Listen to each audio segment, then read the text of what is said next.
Hello, everybody. Road Warrior 627 here, and welcome back to another Thoroughbred Racing preview here on my channel. And it's time to talk about the Preakness, the Triple Crown's mishandled stepchild. Can't wait to get into it, of course.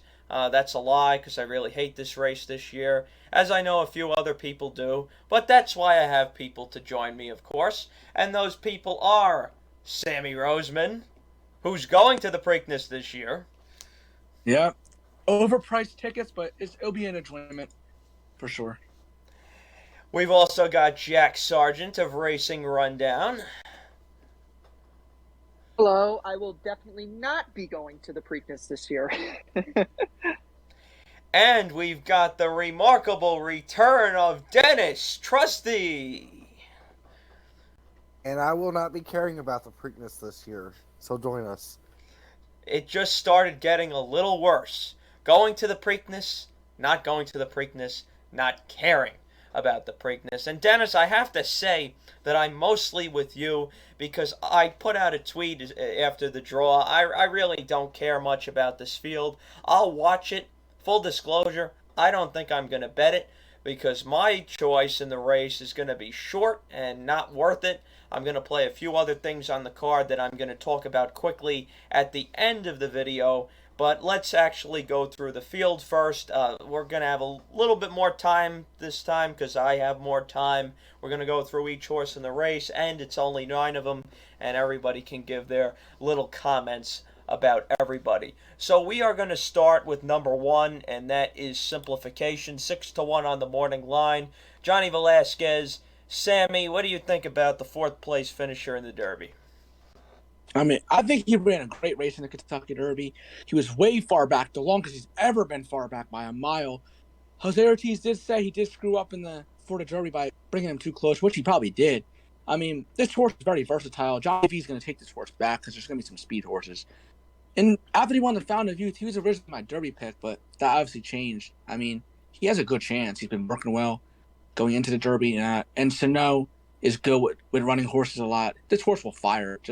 I wouldn't be surprised if this horse wins.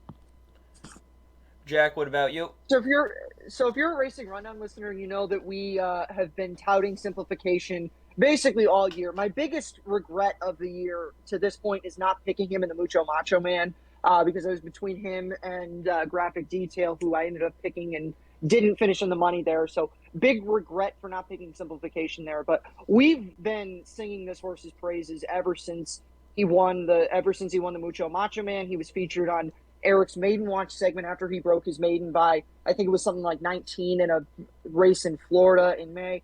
His Derby run was really, really good, all things considered. Obviously, he had all the trouble in the world, and Fountain of Youth still won that race convincingly.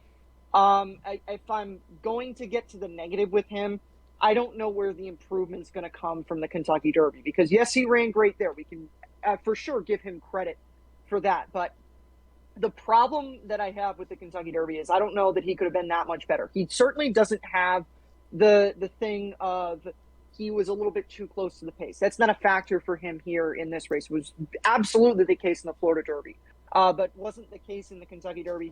He got a good trip. He had, I'm not going to say he had every opportunity to run by, but if he was better than Epicenter on the day, he would have been a lot closer to Epicenter. Maybe doesn't win the Derby or anything like that, but I have to believe that if he was the same level as Epicenter, he would have been a lot closer to him. And not that he was beaten a ton, but I like Simplification a lot. I said about him after he won the Fountain of Youth that he was going to win grade 1s this year, emphasis on the S. But I just don't know that it's going to come in this spot. I haven't, full disclosure, I haven't made my pick yet, so I could still end up back on him. I have done this with him twice now. I thought I was going to pick him in the Derby the week before. Thought I was going to pick him all of last week for this race. Don't know if that's going to be the case, but I do like Simplification a lot. As much as you can like any horse in this crop, because let's be honest, this crop is not good at all. And Dennis? Well, for me, with this horse, you know, Jose Ortiz didn't know what the horse was going to do every time he rode it. Javier Castellano didn't know what the horse was going to do. Miguel Vasquez didn't know what the horse was going to do. Johnny V's riding the horse for the first time on Saturday. Does he know what he's going to do? No, no one does. So, but one thing he always does is he runs a solid race. Not a great race, not a bad race, just he's there. So I don't think he can win. I really don't think he can get second. Third and fourth will probably be the best I could give for this horse. Yeah, and personally, for me, I'm going to blend the two things that Jack said and what Dennis said. Sammy, I pretty much agree with you, too. He's not going to make the cut in this race for me. I also think the value kind of sucks. Last time was the time to include him in the Superfecta. You're getting less than 1/5 of the price now. In the Derby, yeah, he came from further back, which of course was a good thing in that race. Came from a little bit closer than Mo Donegal was and finished ahead of him. So I guess you could say that's a feather in his cap. He was a little wide at the top of the stretch, but I don't think he has enough talent to contend with the top group in this race.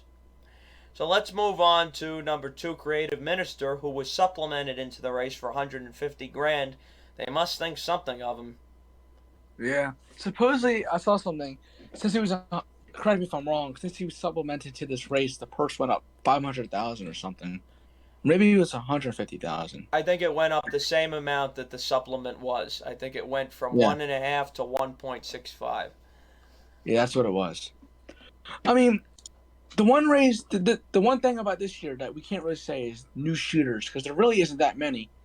Well, in a sense, because most of them ran about 15 to 13 days ago. But Creative Minister, I mean, he did a pretty decent field on May 7th on Derby Day. I mean, he just gobbles up ground. I wonder how this horse will do off 2 weeks. I don't think it's going to be a problem. I think it's just going to be a number if he's good enough to win. I mean, he certainly has a chance, but I don't know. I kind of like the proven horse a little bit more than him. That's just me. For me, with this horse, I mean, it's Classic Peak. He's training it as a bloodstock agent, meaning if this horse somehow gets third, let's just say, or second, whatever, you get to put on your, bloodstock stuff where the horse has been grade 1 place and Triple Crown placed. And that's all I think McPeak cares about with this race. I think this horse is really good. We'll see it probably when go into the Matt Winn Stakes at Churchill, maybe the Indiana Derby, Ohio Derby, something like that, and probably win that race.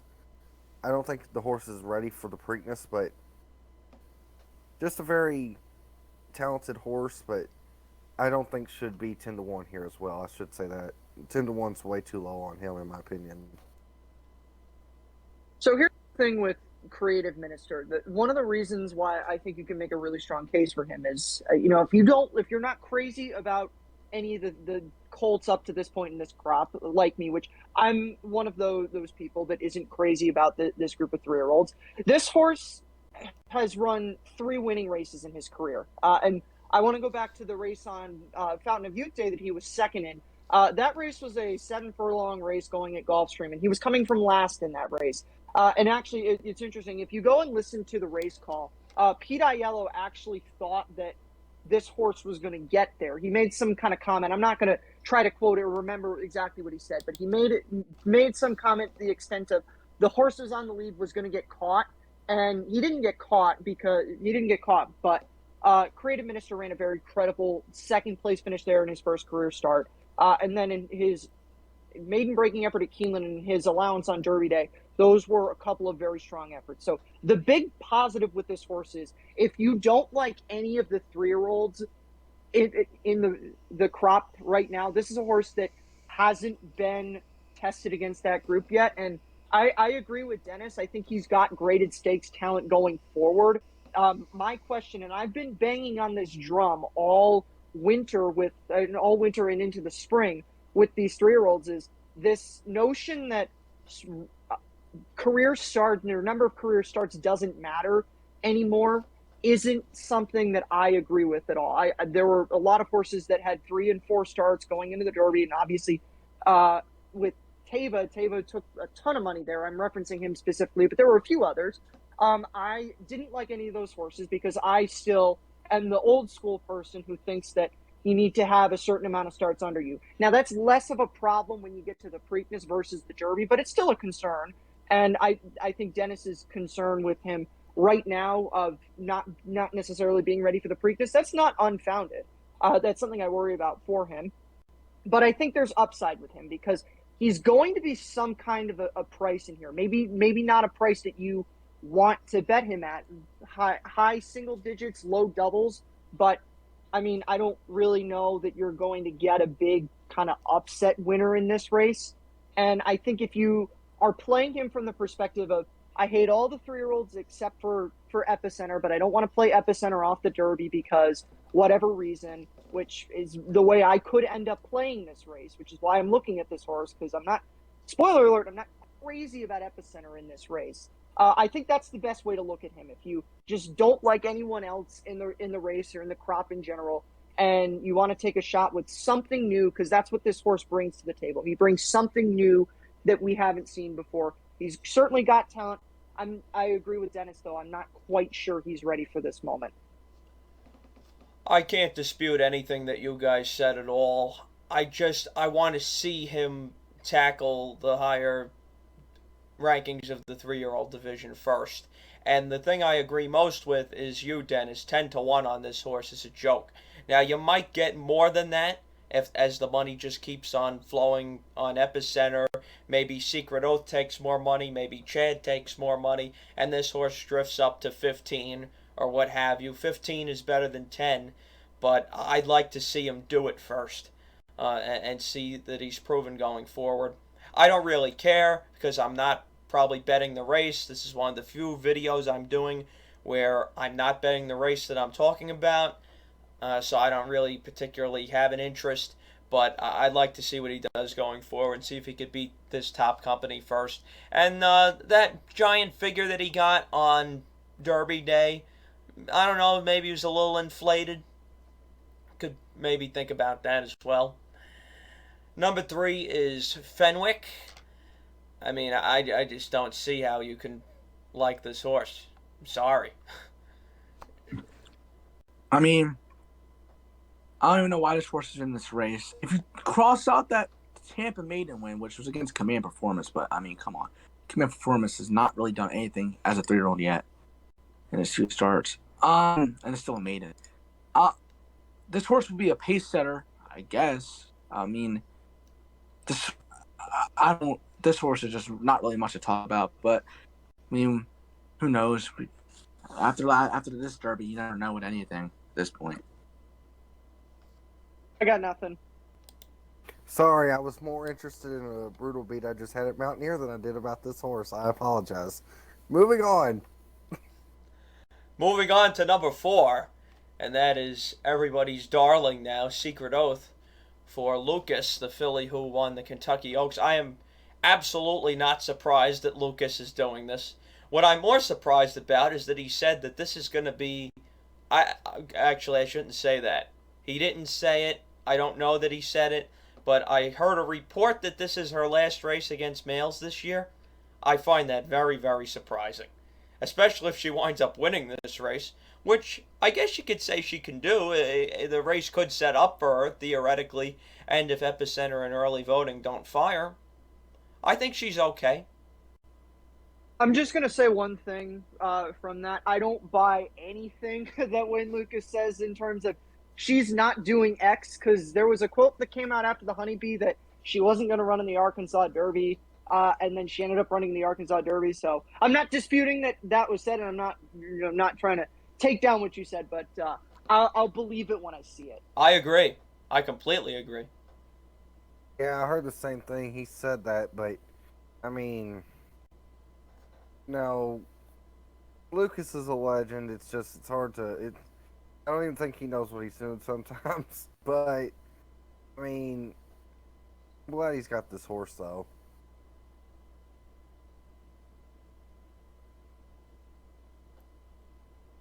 So to address everything that I said about Secret Oath. If you're a listener to Racing Rundown, you'll know that there were two horses that I trashed a ton on all my Derby content, Derby/Oaks content. One was Secret Oath, one was Epicenter.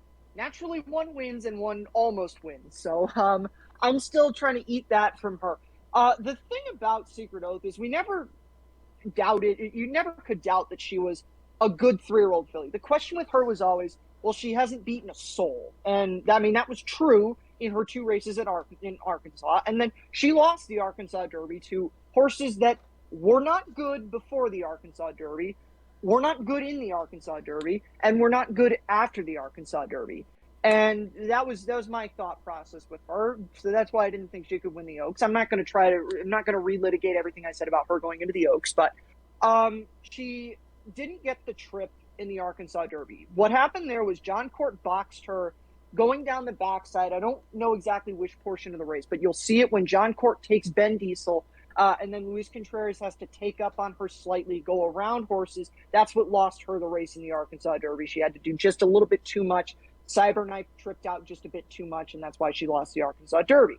Going to the Oaks, though, she ran a great race in the Oaks. And, she got the trip in the Oaks that she didn't get in the Arkansas Derby, and that was the most important thing for her to be able to win the race. And I still stand by my defense of Luis Contreras after the Arkansas Derby. Luis Saez won her the race, and if you are fancying her in this race, that's absolutely something that you have to like, is that, she's going to be ridden by Luis Saez, who has Triple Crown experience, all that fun stuff.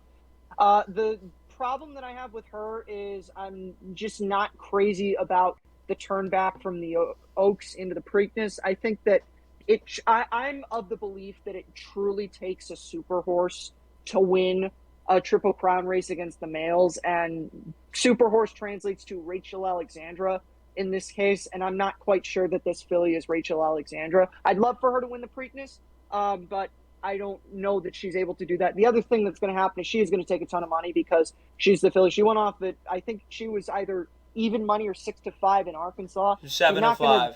She was 7-5. She's not going to take that much, but she is going to take money. I think she'll end up being the second choice, and I'm not sure that I want her at second choice in the race because I don't think she has the second best chance to win this race. Yeah, people blindly bet this horse because it's honestly probably a morning line maker's worst nightmare. Because, all right, I think the Arkansas Derby, she was 5-2 in the program. She went off at, like you said, 7-5. In the Oaks, she was 6-1 in the program, and I mean, I'm not trying to defend the morning line odds maker of the Derby and the Oaks because God, he does not need defended for what he did. But so 6-1 morning line in the Oaks, and first click she was down to 7-2, and went off at 4-1. Some reason people blindly bet this horse, so 9-2 is a little bit overpriced.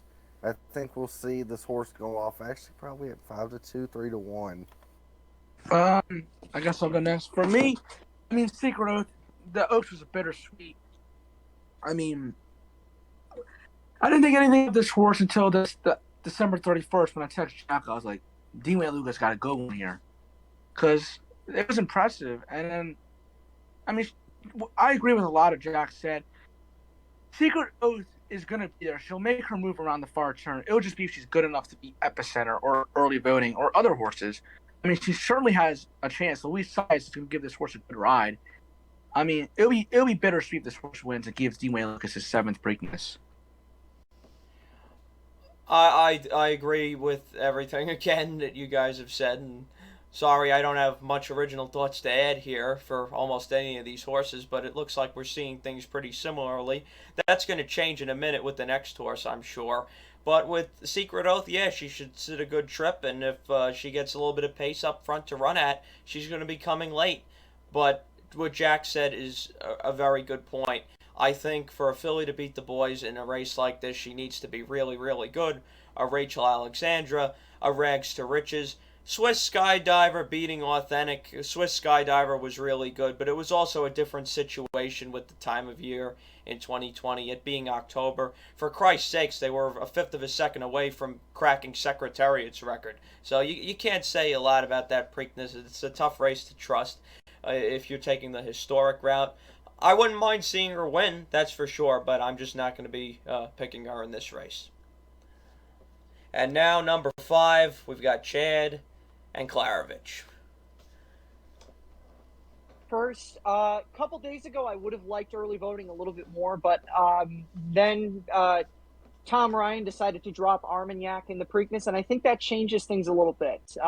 Early voting's been a horse that has very much benefited throughout his entire career from tripping out. Now, I should mention, early voting is a lot better than I originally thought he was back after he won the Withers. I gained a ton of respect for him. If you're a listener, not to keep referencing stuff that I say on Racing Rundown, but I said that this horse had earned his place into the Kentucky Derby and that he belonged there if that was the route that they chose to take with him. Obviously, they did not. They chose to take this route. But the one thing that makes me not crazy about early voting is the fact that why did he lose the Wood? He was the second best horse on the day, and he mega tripped out. Had every opportunity to. Mo Donegal had a lot to make up in the stretch of that Preakness. Early voting had such an easy lead, the whole 9 yards, and I'm really looking at it from the perspective of if early voting was capable of winning this Preakness, he would have won that Wood Memorial. And again, that's not to discredit early voting as a horse. I just think that he had everything his own way, and he got run down by a better horse, and he could still have everything his own way. Now, I don't think Armagnac's going to go out there and barbecue him like the horses barbecued themselves in the Kentucky Derby. But what the Wood Memorial showed me about early voting is you can run by him even when he has everything go his own way. And I still think pretty highly of Mo Donegal. And I think Epicenter's around the same talent level as Mo Donegal. So if I'm looking at that, maybe early voting gets a tiny bit softened up. Not too much. He's not going to collapse, but just gets a tiny little bit softened up by Armagnac there. He's already proven that he can be run by in a race where everything goes right for him. The money he's going to take in here because of the Chad factor, the Klarovich factor, the cloud computing factor, I'm just not all that crazy about him in here when he's coming out of a race where everything went right and he still lost to a better horse. And I think that's ultimately my read on him is he's really good, but he gets beat by better horses in most circumstances. I mean, I agree with a lot with what Jack said. I mean, this horse, what was he up with a furlong to go? 2 lengths still? 3 lengths? Yeah, 2. Well, and it's not like Mo Donegal had a good trip. Joel Rosario gave that horse a really, really good ride. And he caught him. He was the better horse. And now I think Epicenter's a little bit better than Mo Donegal. I mean, if he got like what Jack, I'm going to keep referring to what Jack said. If this horse got ran down by Mo Donegal, I think this horse can get ran down by Epicenter or even Secret Oath. And there's going to be some pace in here.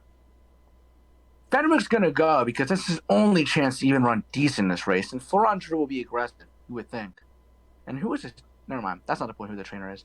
Armagnac will go. NYRA will probably give a similar ride like he did on Midnight Bourbon, sitting right there, if I would say. That'd probably be a good reference. And, yeah, that's my thoughts on early voting. For me, I think that early voting, I don't know how y'all can figure the 7 horse, I can't pronounce the name.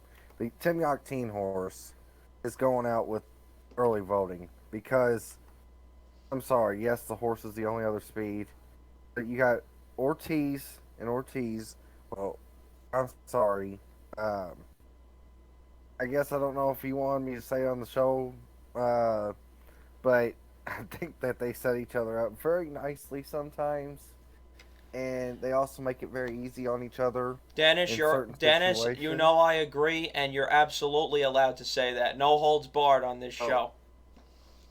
Okay, well then I'm gonna get naked. I mean, anyway, so what I was gonna really say though is you got a California horse shipping in from California on basically, what, 1 week? A week and a half? and going all the way across country, running a race, no, nuh-uh.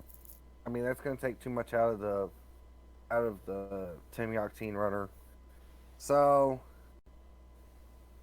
for that's why I'm not going to think that the 7's going to be out there with him. 5's going to have an easy lead.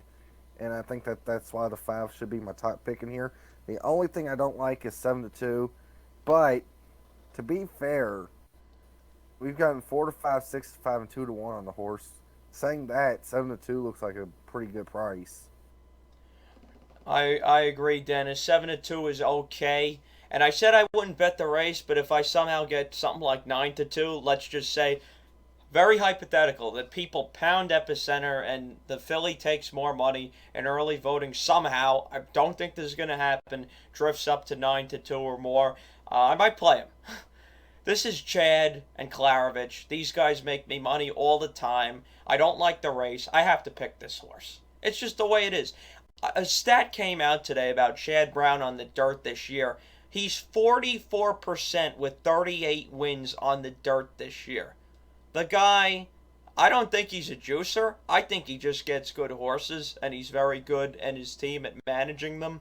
If he was a juicer, I'd see them re-break and do stuff like that. I don't think that. I just think that he's got a bunch of talented horses, and I think the pace in here is going to be very average. Now, can early voting handle a very average pace? Well, in the Wood Memorial, he couldn't. I'm not going to say it was slow.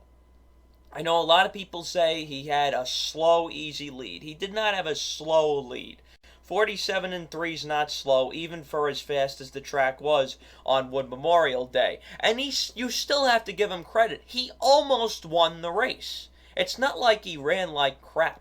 And the horse who ran him down, Mo Donegal, I think has every chance to be the best 3-year-old at the end of the day, or at the end of the year, I should say. And I think he should be the favorite for the Belmont. I also think that Mo Donegal ran the 3rd best race in the Derby behind Rich Strike and Epicenter. So, therefore, I like early voting. I think he's going to go out there. I think the 7, even if his brother tries to go after him, which, as Dennis said, I don't know about that. I don't want that coming off the allowance race.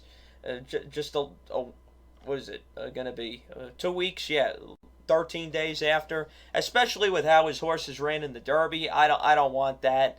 So I'm just going to say the 5 wires the field for my man Chad Brown, who I sometimes hate, but I love a lot more. Let's move on to number 6, Happy Jack. This horse took way more money than he should have in the Derby. 23-1 was a giant underlay. He was last. Last was a good place to be in the Derby, and he just couldn't really close much at all. What do you guys think about Happy Jack? You kind of know what I think already. I got nothing on him. I got nothing on Armagnac. So we can, when it comes time to talk about him, you can just skip over me for him. Got nothing on these 2. All I gotta say for Happy Jack is Brad Kelly. That's been raising his horses in, and this horse realistically should have been like 60-1 in this Kentucky Derby. I mean, he's not competitive at greatest stakes. 27 lengths, 10, 12, 19. Okay, you get Tyler Gaffalione, but what's gonna be the big change? You get the blinkers back on, which you won with the blinkers, but I don't know. I don't really see it. He probably won't run dead last because he never decides to run dead last. He'll always beat a horse, but who knows? I mean, I enjoy a Happy Jack every once in a while. Anyway, no laughs from the peanut gallery. Okay, no, there's nothing into this horse. I will say, I mean, I don't ever know if the horse will ever win again, but this horse actually could. I don't want to. This horse could actually ruin a few people's supers. For some reason, the horse always runs a round with the same other bad horses, I guess, if that makes sense. I mean, if Epicenter, early voting, and Secret Oath are all out there, then he's got to beat Simplification, Creative Minister, Fenwick, Armagnac, or whatever you pronounce that horse's name, and Skippylongstocking. He could do that. I mean, likely no, but he could actually ruin some people's superfectas, so, Okay, I don't think he's gonna, but Dennis, he'll clunk up. He'll clunk up for something. Whether that's fourth or seventh, we don't know. That's what I meant to say. Yeah. Yeah. Okay, number 7 is Armagnac, or however the hell you pronounce that really weird name. Of course, because it's a West Coast horse that has run decent races. He's owned by a bunch of different entities. I pretty much already said what I wanted to about him. He's coming off 13 days rest and coming across the country after the 2 horses for Yachtine didn't do anything that good in the Derby. I think he'll be up there with early voting, and I hope he craps out. I don't know what else to say.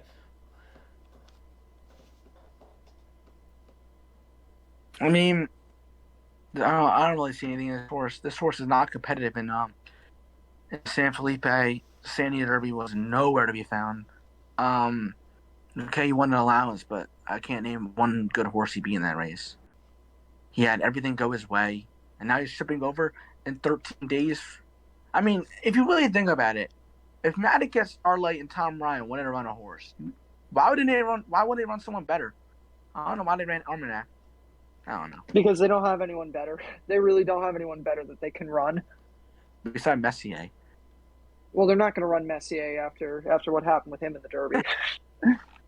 Yeah, exactly. Here's how I think he can influence the race. If for some reason Yachtine tells Irad, or Irad just hates his brother for some reason so much on the day, that this 7 just goes after the 5 and the 2 brothers duke it out, this has a 1% chance of happening, and they cook each other and set it up for somebody else who's a freaking giant bomb. That's the only way I see him impacting that much. Well, I was going to say, too, with that, I mean, Yachtine will not say that. Yeah, I mean, he could say that, but will Irad really care because he's not running any horses for Yachtine or Baffert anytime soon? The only person, or only 3 people I could see actually saying, Irad, we're going to need you to actually go out to the front and do this, is Starlight Racing, Maddox Stables, or Stone Street Stables. Those are the only 3 people that could tell Irad, go to the lead, we need you on the lead, because he still rides for those people. He'll get mounts from them. They'll still set up races for Ortiz. Yachtine, he don't care about. So that's the only way he'll even go out there. So, but like I said too, the long ship from California is going to hurt this horse. This horse should also be 20-1. I mean, if I said Creative Minister should have been 15, this horse should have been 20. And I think you could have brought down maybe, like I said, Happy Jacket, because I thought he could hit the super. Maybe Skippylongstocking, because if you like the Chad Brown horse, this horse ran behind it. But, yeah, so pretty much sums it up. Fair enough, Dennis. All right, let's move on to the prohibitive favorite, and he should be. I really don't have any qualms with him. I'm just picking early voting because he's trained by a guy who makes me money, pays the bills, you could say. And I like the horse too, but Epicenter, I was proven wrong. Much like I was proven wrong about Secret Oath, and because I hated the Arkansas Derby, that's why I didn't like Secret Oath and the Oaks. And I just thought Epicenter got really light trips in all his races, which you could say he did, but he ran his eyeballs out in the Derby. He was not too far behind that fast pace, and he was the only one that was near it, really, to be around at the end. Zandon should have went by him, and he held off Zandon. Now, whether that's Zandon hanging or it's Epicenter just being good, we really don't know. But I think he's very good, and the most likely scenario is he catches early voting and he wins this race. I'm just taking the small shot against him. Do you guys have any problems, per se, with Epicenter? Because I really don't. Andrew, thanks for accompanying me in the club of having trashed Epicenter in the Kentucky Derby, because as I referenced in Secret Oath, trashed Epicenter as much as I did there. Even though on Racing Rundown we got the pace set up pretty much exactly right, and Eric was right on Epicenter, I was not. There was one thing that I missed, And every single time there's a Kentucky Derby that the pace blows up, there's always one horse that's relatively forwardly placed that survives it. Now, Epicenter was much further back than a lot of the other horses, but he fit that bill. He was that one horse that survived it. So and the reason I picked against him and went so hard against him in the Kentucky Derby was because of the LeCompte. He has grown so much from that. He ran a tremendous race in there for having been as close early on to that pace as he was. He is absolutely the most likely winner of this race, and I don't mean to do this again because I did this last year. I said X horse is the most likely winner, but I'm not going to pick him. I'm not trying to play both sides here. I think Epicenter is the most likely winner, but I've decided that I'm not going to pick him just because I don't want to pick him off of that Derby run because I feel like he might have maxed out there. I think I have a chance to beat him, but I'm not going to give him the disrespect I gave him going into the Derby. He's absolutely earned all of my respect going forward into this race. I mean, for me, Epicenter is the clear best year-old right now to me. Cross out that maiden race in the first race. This horse has really done nothing wrong, and I was with Jack's point of the comp. I mean, I picked the horse underneath. I mean, this horse ran second because of Joel Rosario. That horse made a winning. He didn't win, but Joel taking it back right as because if you watch the jockey cam, he was actually the horse that they jockey cam because they jockey cam every horse. You could see he went out fast and he took him right back and put him on the rail, which was good that day. I mean that got him second. He ran the best race in the Kentucky Derby. Maybe Rich Strike ran just as good. Clearly, I mean Zandon. I don't know about you, but I thought he was going to run right by him, and he just held. I mean, is 6-5 the shortest we've seen a Derby second place finisher in a while? Because someone backtracked me on that. Bodemeister, I think, was around 9-5. So yeah, he's going to be shorter than Bodemeister was, pretty sure. I could check on that. In the Louisiana Derby, he broke the track record. He was just dominant. I mean, there's nothing really to not like about this horse. The only thing that's not like about it is the value, because I think he'll go a little shorter than 6-5. I see him being even money 4-5, around that range. Dennis? I was gonna say two things that you all really probably didn't comment on is one, Epicenter. If Joel was really smart, like the 3 races this horse lost. Okay, the first time out, well, that's forgiven because it was first time out. But then lost by a head to Call Me Midnight, and it lost by 3/4 of a length to Rich Strike. And this horse never saw either one of them 2 horses. Saw Zandon the entire time, fought him off, but never saw Rich Strike and never saw Call Me Midnight. So the best thing I could say here is Rosario needs to, I don't know how I could describe it, but just stay with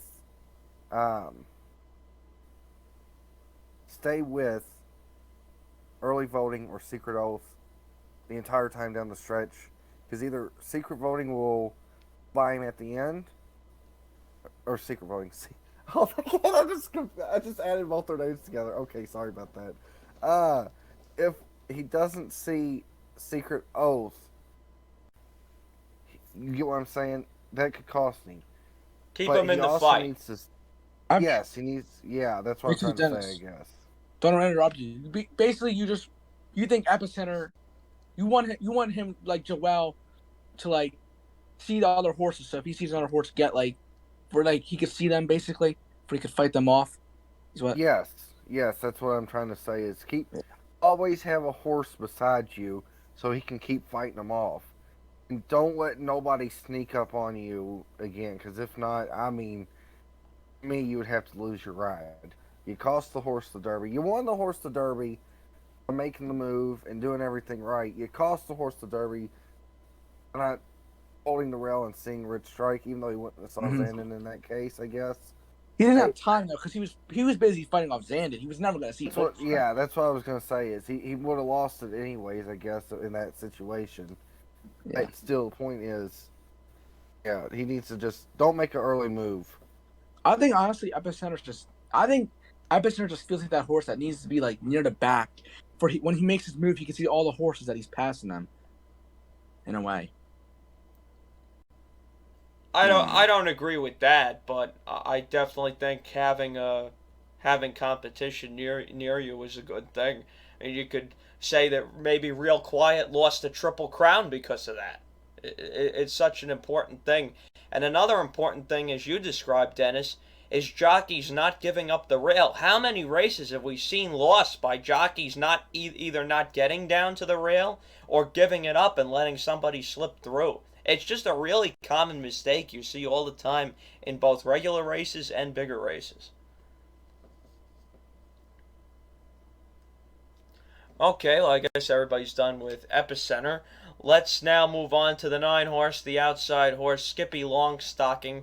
I'm going to use this horse in my picks as the 4th choice just because he wasn't too far behind my top choice early voting. And he also came from just slightly off the pace in the wood to go try and run early voting down. He's going to be a pretty big price, I think, especially in the win pool. I don't think pretty much anybody thinks he has a chance to win. Neither do I. But I think he's might be my horse to clunk up for 4th or something like that. Even by just running an even race without much acceleration, I think he's okay. So I have a mastery of doing this in the Kentucky Derby. It hasn't translated to the Preakness. I don't go long shot hunting in the Preakness, but I'm going to say Skippylongstocking is going to finish in the money in this Preakness. The Preakness, again, it's not as consistent with the Derby, but the Preakness does produce these price horses hitting the board. Senior Investment 2017, Tenfold wasn't necessarily the price of the other two that I'm going to reference, but Tenfold 2018, and then 2019 you had Everfast, and then in 2020 Jesus' team. So 4 of the last 5 Preaknesses you had long shot horses finishing in the money, and then last year you had Ron Bauer winning it, but he wasn't the price of the 3 of the other 4 horses that I mentioned. So I think Skippylongstocking has a good chance to do that. Andrew mentioned he's coming out of the Wood Memorial. He also is coming out of a couple pretty decent allowance races going back to Gulfstream during the winter. He won an allowance on the 2nd of March, which was against a horse by the name of Steel Sunshine, who hasn't run some awful races. He ran a respectable effort in the Florida Derby, all things considered. If we're taking the horses out of the Florida Derby and realizing that most of them have some kind of talent, then 6th in there isn't the worst thing. And then he also ran in a pretty salty allowance on February 4th at Gulfstream. The winner was in due time, obviously. His big runner-up effort in the Fountain of Youth, Paco Lopez's stupidity notwithstanding. American Icon is a horse that's been well regarded in the past. Hasn't run back since then, but he was well regarded going, and he broke his maiden nicely going into that race. And then Ironworks, the horse who was 3rd there, came back to win an allowance at Keeneland. So he's coming out of a salty allowance. His effort in the wood was not bad, and he's going to be a price in here because of all the other horses that are going to take money. The Preakness does this much like the Derby. There's long shot horses that hit the board. He's going to be my 3rd. He's going to be my horse, and I'm going to peg to finish 3rd in this Preakness. I mean, Skippylongstocking ran a good 3rd. I mean, it was an average 3rd, but it's not bad. His March 2nd win was good. The thing about Skippylongstocking, he's faced good horses recently. I mean, even going back to October when he ran Howling Time. I mean, Howling Time was good for like 2 races. I mean, this horse was only 37,000, so they have nothing to lose running this horse here. I mean, this horse can run well. He'd probably be somewhere around 26 to 1 if I can guess. Somewhere around that range, 26, 25, 27, somewhere around that. I mean, if you want a price, he's probably the best value because Happy Jack, I don't really like, and Fenwick, and yeah. The problem I have with this horse is, so who was Safi's best 3-year-old? Guido Barrio. And this horse is not named? Guido Barrio. And Guido Barrio finished, like, what, 17th? 16th. So, yeah. I mean, so if that horse was so far back, but that's your best horse, I mean, I guess I'm falling for the same trap I fall myself into sometimes in these 3-year-old races. If that was your best, and why is this horse here, and why should I think that this horse can run any better than what proved in the Derby? Because if this horse was in the Derby, at that rate, in my opinion, I would say, well, if he's closer to Epicenter in simplification, therefore he could have beaten White Barrio. No, I don't. I'm still using the horse underneath on the super, but it's not because I want to. It's because that's a Fenwick, and Fenwick might get X out, but I can't. If I'm throwing out Happy Jack and Skippy, I mean, then I have no value on it. So, I guess with that said, though, I really don't like this horse. All right, so with that said, we are now going to get into our formal picks for the Preakness. I'll go first since I'm not too interested in the race.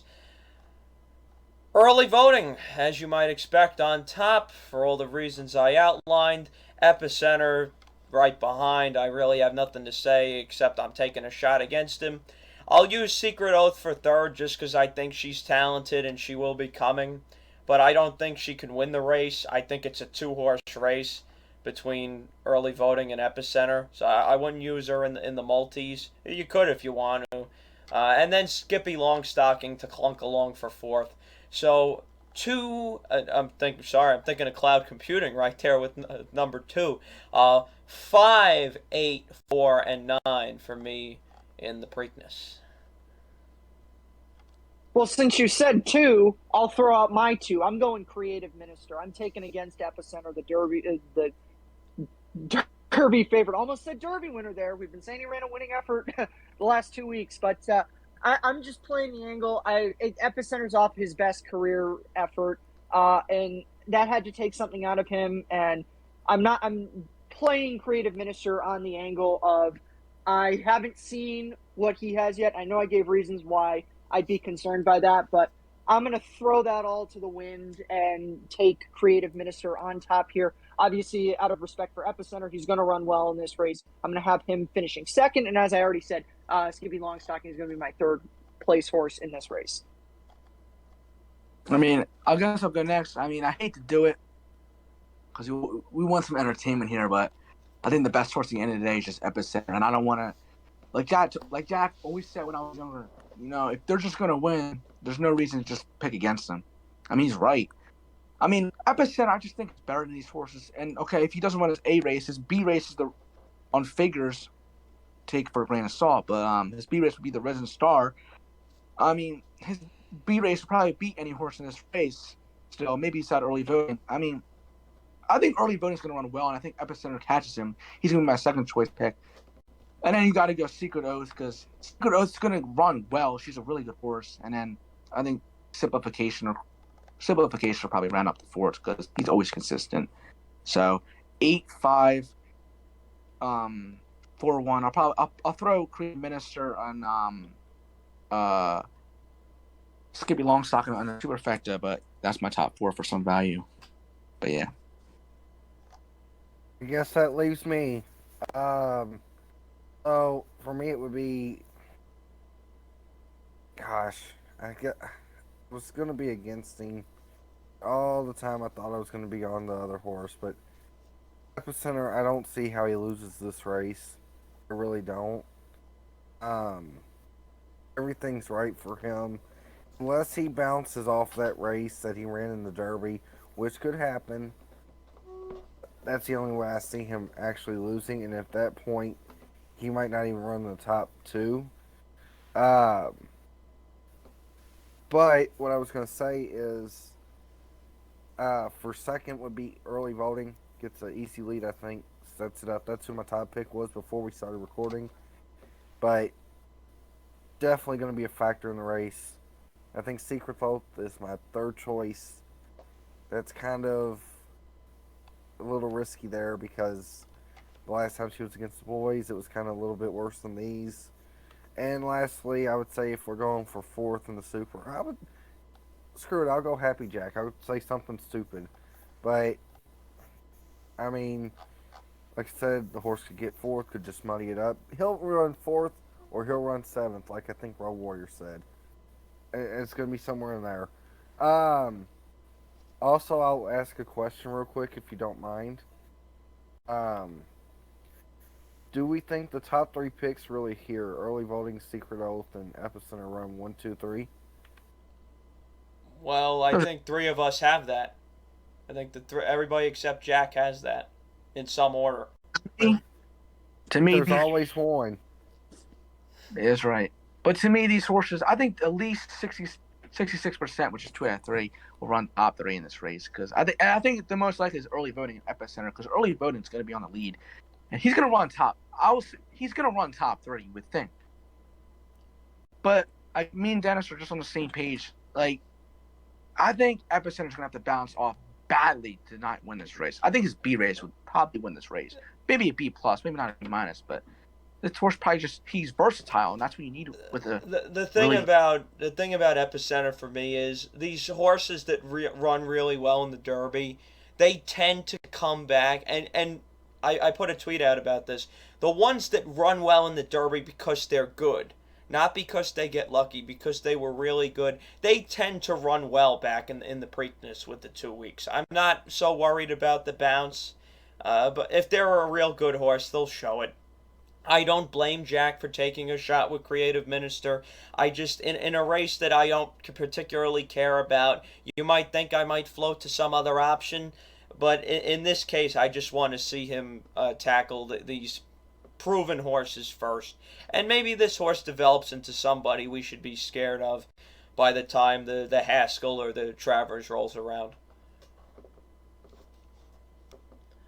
And I guess that's it, everybody. So that's our very long, dragged-out preview for this year's Preakness. For, as I told you at the beginning of the video, a race that I don't care too much about. We spent a lot of time on it. So I hope that you guys maybe care about it a little bit more than I do, and maybe a couple of us others. And you enjoy it and you make some money off of it. I definitely think there's value to be made if we're wrong. If I'm wrong, if Epicenter and early voting don't show up, these payouts should be pretty good. But with that said, everybody, good luck. Oh, one more thing before the end. Got to shout out race 4 on the Saturday card. Mr. Phil is running. I freaking love Mr. Phil. Kendrick Carmouche is going down there to ride him. Let's go, Mr. Phil, in the 4th race on Saturday at Pimlico. Definitely going to be playing him to win if he's anything above 3-1. That's it now, everybody. Take care. Pay your bills first, and may the odds be ever in your favor.